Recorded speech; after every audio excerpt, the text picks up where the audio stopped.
Yesterday யாருக்கும் match நடந்துச்சுன்னு பார்த்தீங்கன்னா ஆர்சிபி வெர்சஸ் எல்எஸ்டி, அதாவது Lucknow super giants versus all challengers Bangalore.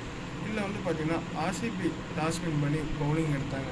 அவங்க டீமில் வந்து பார்த்தீங்கன்னா மிச்சல் மாஸ் மற்றும் குல்கர்னின்னு ஒரு இந்தியன் யங்ஸ்டர் வந்து ஓப்பனிங் இறங்கினாங்க. மிச்சல் மாஸ் வந்து ஸ்டார்டிங்லேருந்தே அட்டாக்கிங்கில் ஆனதுனால 100% அடித்தார். குல்கர்னி வந்து கொஞ்சம் சொல்லிக்க ஆடலினாலும் 17 of 24 பால்ஸில் ஆனார்.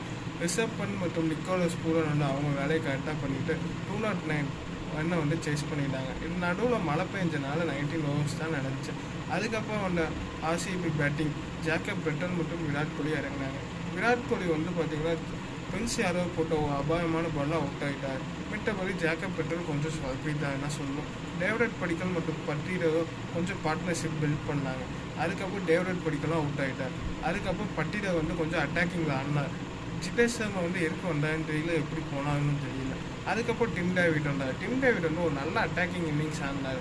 அதுக்கப்புறம் குணால் பாண்டியா ஒரு இம்பேக்ட் இன்னிங்ஸ் ஆடினார். ஆனால் கடைசியில் வந்து செஃபார்டு எங்கே மேட்ச் வருதுன்னு பார்த்தீங்கன்னா செஃபார்டு அந்த ஒரு ஓவரில் 20 run கொடுத்தாரு. ஆனால் அதே சமயம் ஒரு ஓவரில் ஒரு நாள் 20 run அடிக்க முடியல. இதுக்கு வந்து பார்த்தீங்கன்னா எல்எஸ்டி பவுலிங் நல்லா போட்டாங்கன்னா சொல்லி ஆகணும். கிரெடிட்ஸ் கொண்டு ரிஷப் பண்ட் கேப்டன்சி ஆல்சோ. இந்த மாதிரி இன்ட்ரெஸ்டிங்கான வீடியோ பார்க்க நம்ம சேனலை ஃபாலோ பண்ணிக்கோங்க.